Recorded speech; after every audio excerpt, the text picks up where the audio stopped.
Season 53, War number 5, and we're up against PBT. This time my team will be Omega Sentinel, Kate Bishop, and Werewolf by Night.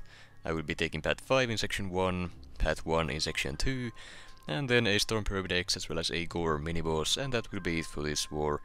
This one's gonna be another one of the shorter wars, and as I have previously stated, the main reason for that is most of my tactic champions that I have ranked up have been banned throughout the season. So my options are very limited. Still, I at the very least get to use some of my old favorites, Kate Bishop being one of them as well. Starting off, we have a Jessica Jones here on the W05 knockdown and right back at it nodes, and I am taking the fight with Kate. This one is simple enough. Just get to a special 1 as you usually do with Kate Bishop, throw it for the code snap, and at that point the fight is essentially over, so long as you just keep the code snap up, and it will melt down the defender within a minute or so. Now to speed things up, I will go for a second special 1 here, get the knockdown to remove the protection, a second code snap as well as the passive fury, and that's just to speed the fight up. It's not really needed, but I mean, I'm not running recon currently, so there's absolutely no reason not to do that. Fight goes down, it is just a 6-star Jessica, can't wait for her to be a 7-star at some point, that's gonna be a whole lot of fun. And on to the next fight. Here we have a Negasonic Teenage Warhead on the W05 knockdown and heavy hitter nodes, and I will be taking the fight with the Omega Sentinel.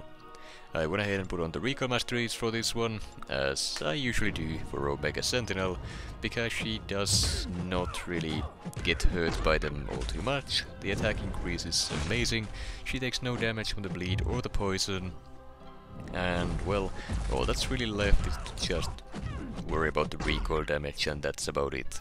Usually, to avoid dealing with that, I would say for special 3s, but against Negasonic specifically, you do gotta keep knocking her down to disable her evade, and to do that here on the heavy hitter node, the only real way to do that is either a heavy attack with the striker opening, which then would cycle Omega Sentinel off of the heal block debuff, so I'd rather not do that.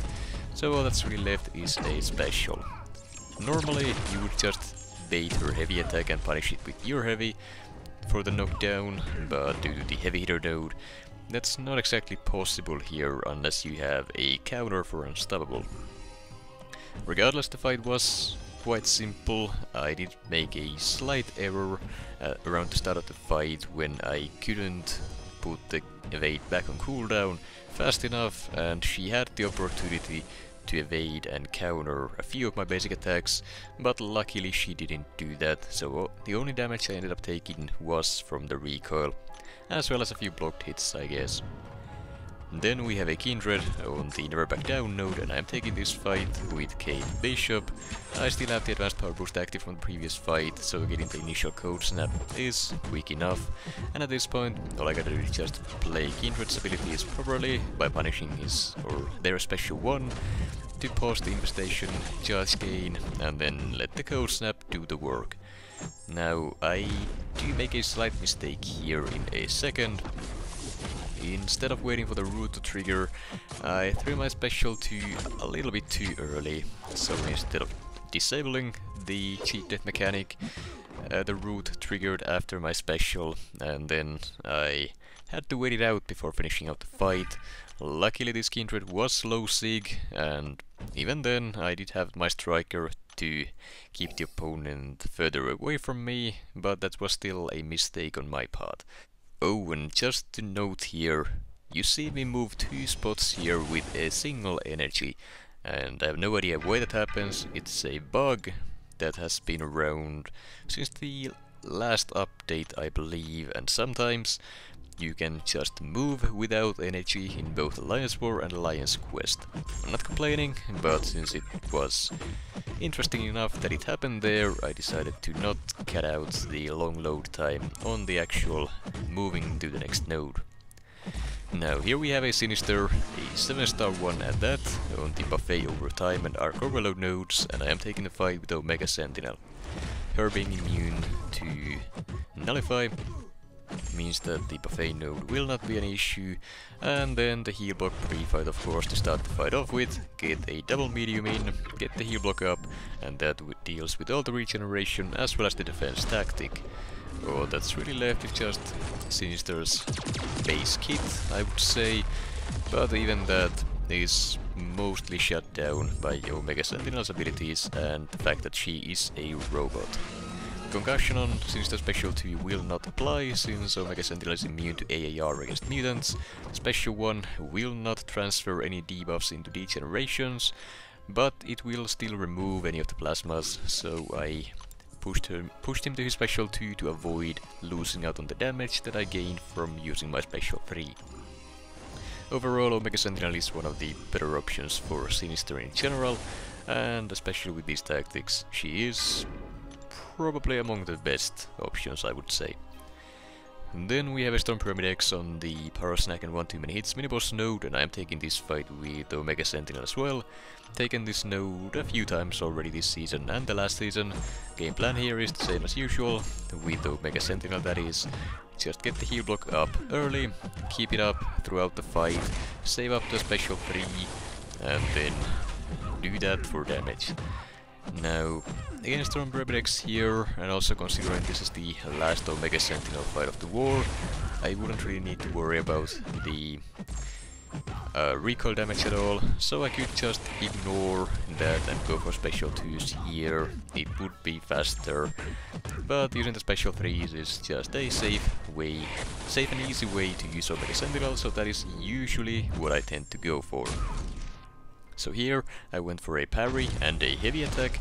The first hit of Omega Sentinel's heavy is the one that pauses the debuffs, so I went for that to get the pause on the heal block as well as the following plasma debuffs, and I didn't finish the heavy attack because otherwise the heal block would also rotate to the next debuff.